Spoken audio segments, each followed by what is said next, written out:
Hey everybody, welcome back to Roll Advantage, and the move went great. Love the new office. It is so fantastic. The house is so great, but that's not what we're here to talk about.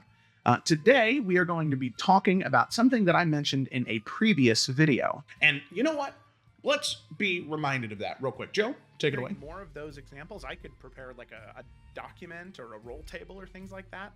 So I said that, and there were a few comments in the comment section that actually asked for that roll table. So that's what this video is. So that roll table is actually already in the description. The way that I broke it down was, instead of doing just a general list of villains, I took each one of the monster categories in the monster manual and I created a D6 roll table of villain connections for each one of those categories. So like humanoid, monstrosities, dragons, all the way through to every single type of creature. So that way you can run a variety of villains. It doesn't just have to be the one vampire guy or, you know, the one evil undead. You can run a whole slew of things. And honestly, this was a great exercise for me because I was like, how do you run a ooze BBEG?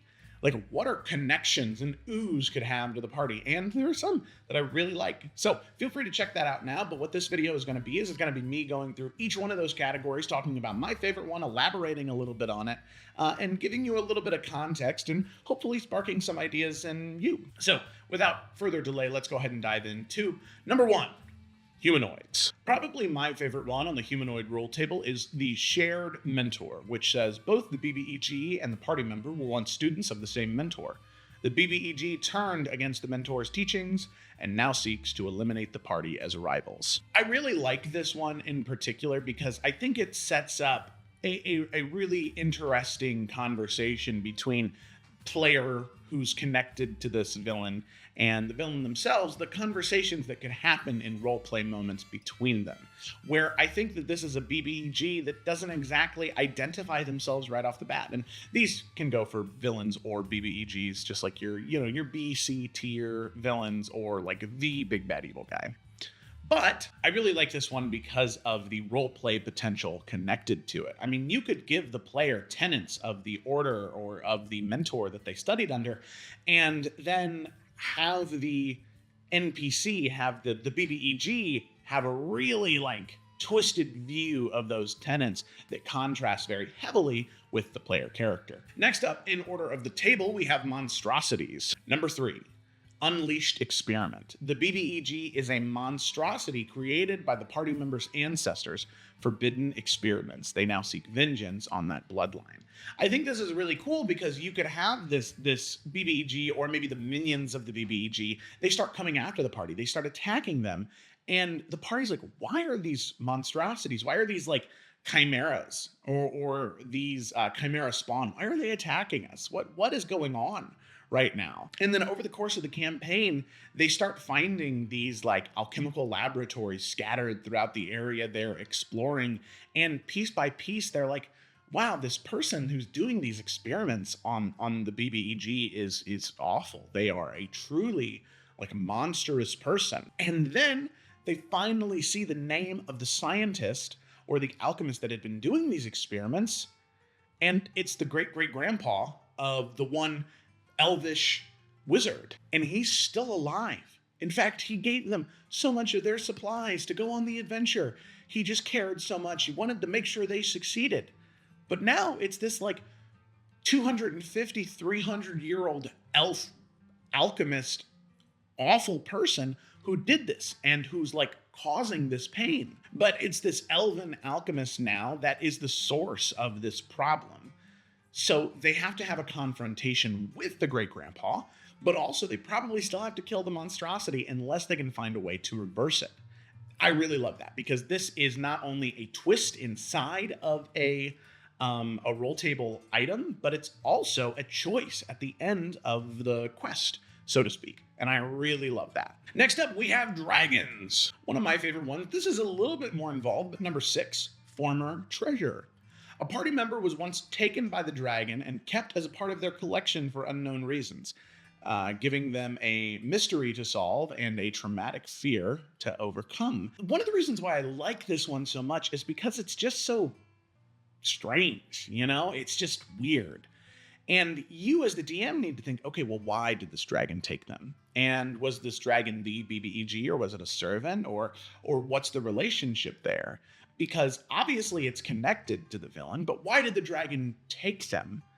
Or maybe this is a dragon that's an enemy of the dragon BBEG, and they took them for a bit to protect them from whatever the BBEG was trying to do because of another connection. I don't know. There is a lot of flexibility with this one because of how strange it is. Or maybe dragon's just a weirdo. Dragon just likes to take adventurers, put them in a little room and just watch them, It's like ants, like an ant colony, Maybe that's the dragon's just a weirdo. I don't know. It's up to you to decide. Next up, we have giants. My favorite one of these is land dispute. The giant claims ownership over lands that include the party members' homes, leading to a conflict. That's such a giant thing to do. 3, 4, 5, 6, 700 years ago, your ancestor signed a deal that in 700 years, this land would belong to us. Well, we kept track of it. My grandpa did. And now the land's ours. And then the party's like, well, wait a minute. They're all dead. We don't know any of those people. And the giants are like, well, that's too bad, that you guys live such short lives, but we're going to take the land. Okay, thanks, bye. I love that because it's like I said, it's just such a giant thing to do. And it really helps establish in lore the difference between lifespans of different peoples and cultures in your world. And also, I think to have, your party and giants argue about surveying and, land where the borders start and end, I think is just really funny too. Next up, we have Undead. My favorite of these is Unwanted Undeath.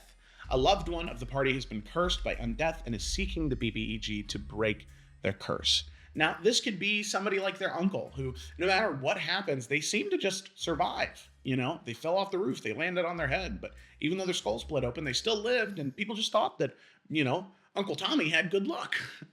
But turns out, Uncle Tommy, a long time ago, he made a bad decision, and he was cursed. And as a form of punishment, he's now forced to live this life of undeath, and no matter what he does, he cannot die.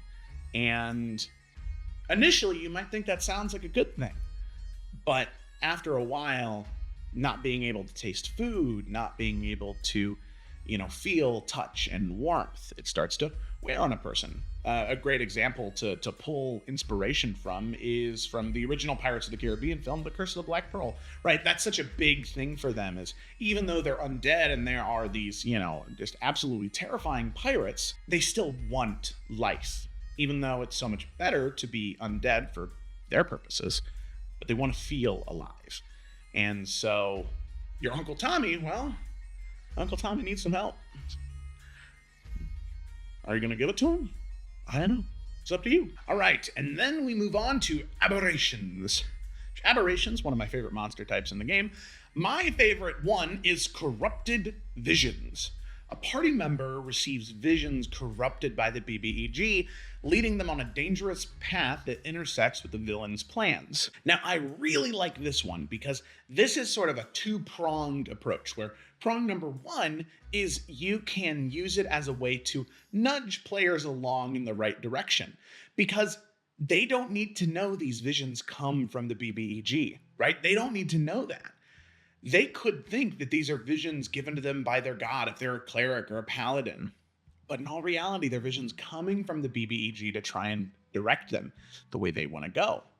That's why I like it. Number one is it can be a tool to you as the DM to push players in the right direction, or the direction that you'd like them to go. And then number two, the second prong is players love, and if you've ever been a player at D&D, you know this, players love when their character has something special about them, right? So a player getting visions, they're going to really take those seriously because nobody else is getting visions. Why am I the only one getting visions? Or why is it only me and the paladin that are getting visions, but you two aren't? That must mean our gods are speaking to us. We have to follow them.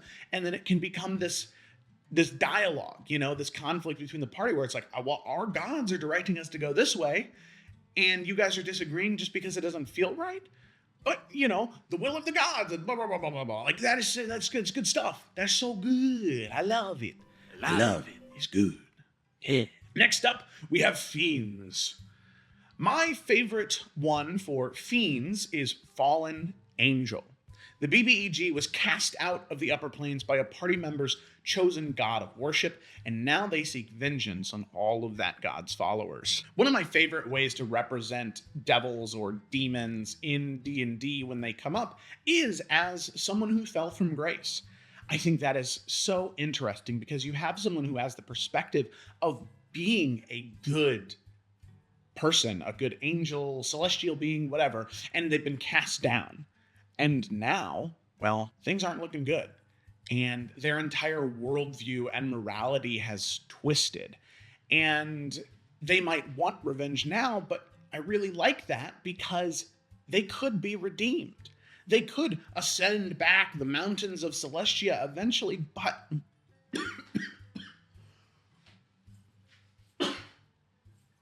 Oh my God. I guess not. I guess they're not going to turn back into the mountains of Celestia because they've cursed me and I'm dying now. Use this one if you want. Oh my God. And now, from Fiends, we transition into Celestials. Now, I really like the concept of a Celestial BBEG because you have someone who then is either lawful, neutral, or good aligned, but they are the ones who is orchestrating this villainy in the campaign. My favorite of these is Divine Prophecy. So a party member, or even the entire group, are part of a divine prophecy that the Celestial BBEG seeks to prevent, creating a direct conflict of fates. So in this moment, you have a Celestial, an Angel, an Empyrean, some type of very powerful Celestial creature who's had a premonition, or they found a prophecy and somehow it's connected to the party, or they believe it's connected to the party. So they're going to do everything they can to stop the party in the name of the greater good, right? That's the thing with any Celestial villain, is it's probably going to be for the greater good. Sacrifices need to be made to save the world, and I'm willing to do that because I am above mortals. I exist above them, and I know what is best for them. That type of hoity-toity, I know better than you behavior. If you want to know what a really good villain angel looks like, the Diablo franchise has had quite a few of those between Diablo 3, the expansion for Diablo 3, and also Diablo 4. The angels there, great representation of how to make an absolutely despicable villain who is just awful in every way, but still is a compelling villain for your game. And don't get me wrong, the BBEG in those is like Diablo or a little bit, but still. Next up, we have the Fae. My favorite one for Fae is Stolen Fortune. A party member has consistently bad luck because the BBEG stole all their good luck from them. I think anytime you have Fae in that sort of powerful role or villainous role, you have an opportunity to do some really, really, really fun stuff. So I like the idea of, the party member, they just have really bad luck. And this is something that you can talk with a player about beforehand, because some players like doing things like that. So hey, how do you feel about your character having bad luck? Where anytime you roll low, it's just, it's your bad luck that kind of got in the way. Or every once in a while, be like, roll with disadvantage. Wait, why? This is what it says.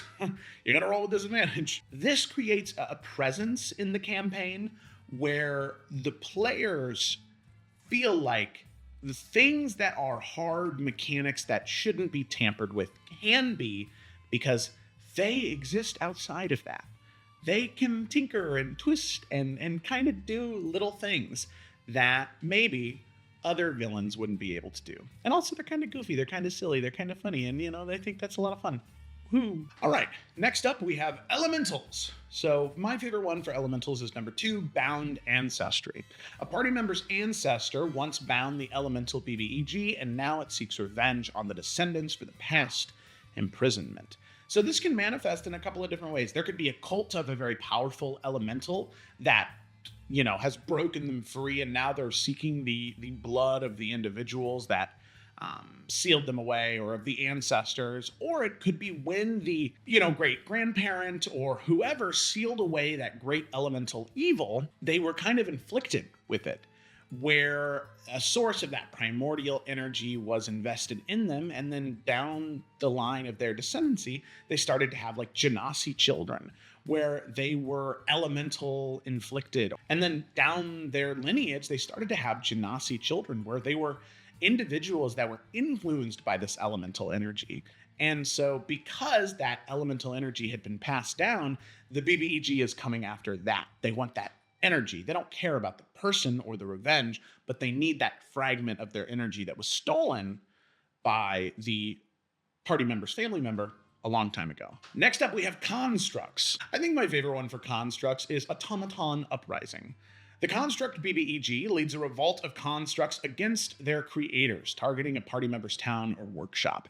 This would probably work better in a campaign that takes place in a big city, with some futuristic elements, or at least steampunk elements, as opposed to like a farmland, right? This is someplace where there are going to be constructs that people use to help do their day-to-day lives, or maybe even Warforged that are there. Granted, I understand Warforged are humanoids, but they kind of, they live in both those areas, just like how Genasi live in both those areas for elemental and humanoid. But the reason I like this one is because you can like have propaganda that you can create for the campaign, where there are constructs and other creatures like that are advocating, we deserve rights. I mean, you can make the BBEG a type of like civil rights activist for construct rights. And then it's a very hard question for the party. Do we actually help the BBEG? Because they're doing a lot of really bad things. I mean, they're blowing up workshops. They're like, like having officials assassinated. There's this like layer of political intrigue. But I mean, the constructs are treated poorly, but they're just robots. They don't have feelings. And, I think to a certain degree, you could integrate some elements of sci-fi like iRobot in it if you'd like, because I think it lends itself to that. That's why it's one of my favorites. There's a lot of layers to this, and I mean, you can build a whole campaign around this connection. And then we have Oozes. My favorite one for Oozes is Cursed Transformation. A party member was partially transformed into an ooze by the BBEG's curse. They seek to reverse the condition. So this could be something where, at the very beginning of the adventure, the party finds this like ooze residual, this like malignant ooze portion that once belonged to the BBEG. And when one of the party members went to touch it to inspect it, the ooze like consumed their hand, and now they just have this like bone and veins, and the rest of it's like the green yellow gelatin of the ooze. And it doesn't impact the way that they can do things, but they now have this physical deformity that can't be undone until either they find the BBEG and force them to undo it, or through some other means. It's a small connection, and it's primarily cosmetic, and it can be mechanical if you like, but primarily cosmetic because it is a mark of the BBEG on the party for the adventure. And that's something that's really important. That way, regardless of what's happening, the party's reminded about the BBEG because of Ooze Hand, or Ooze Leg, or Ooze Face. I don't know. But pick your body part. Not any body part, though, please. Please do not do an ooze. Yeah, don't do it. Okay? All right. Now, we move on to plants. A BBEG plant. Wouldn't have ever thought about it, but here we are. One of my favorites from the plant roll table is Spreading Blight. The plant, BBEG, is spreading a deadly blight that has displaced people of the party member's homeland, forcing them to stop it in its advance. I really like this one because it's something that could be done so smoothly. The party members have left their town, they've decided to go into the big city, and they've been doing adventures there. Well, one day while they're in the tavern, they recognize somebody from their hometown. Somebody that said they'd never leave. And they're like, oh my God, Gork, you're here. What's going on? You decided to come to the city?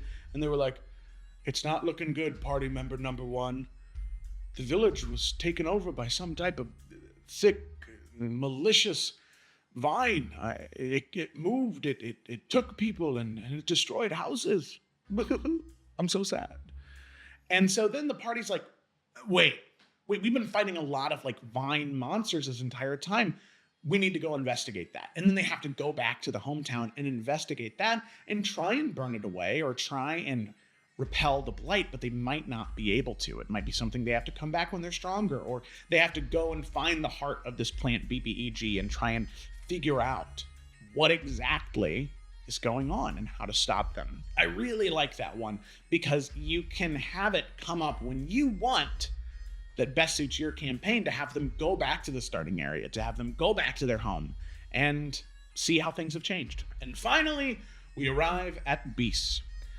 The one I'm going to pick for this is number 6, Arcane Intelligence. A mad wizard related to the party gave a group of beasts sentience and intelligence beyond that of an average human. The beast, BBEG, holds that wizard hostage. So you have a situation where you have a group of animals that have been given sentience, maybe to be used as servants by this wizard, and they start to question things. They start to get really upset. And, you know, just because the wizard's tower is really tall, needs something they can climb, we can just say this is like apes, right? So these apes are given intelligence, and then they start to question things, but they have more intelligence than a human, so they start to find some of these wizards' artifacts, and they start to use them, and they start to wield them. And then, who knows, maybe the wizard isn't good enough. They were also humanoids in the village near here that, you know, tried to root us off our land. They were cutting down our trees, so we're going to take these magical artifacts, and we're going to go to that town, and you know what? We're going to enslave those people, because, I mean, well, that's what they tried to do to us, keep us in a cage. So we're going to keep doing that. And wow, there are a lot more humanoids here than I thought as they start reading books and seeing maps. I wonder if there are other brethren of ours that need to be freed, that need to be broken free of the shackles of idiocracy. There's Planet of the Apes. That's all it is. But I think that's a lot of fun, because then you can have this sort of like Caesar-like gorilla or ape of some kind that is in control, and they use magic. I mean, I think it's so fun. I mean, there's a reason why the movies, they keep being made and they keep being entertaining, because it's a fun concept. Steal from other things to put in your campaign. That's what I'm trying to tell you with this one. But that is the D6 roll table for all of those villain connections. Comment down below what you'd like to see next. I'm always looking for new ideas to talk about things, and I have ideas for things I want to talk about myself, like a series about how to be a good player in D&D, because I feel like that's something that some people miss out on. Most advice on D&D on YouTube is about how to be a good DM, and I don't think that's fair. Players need help too sometimes. Especially some of the players I've had. They needed help. Oh my God. So, if that's something you're interested in, let me know down below. Thanks for watching, and we'll see you next time.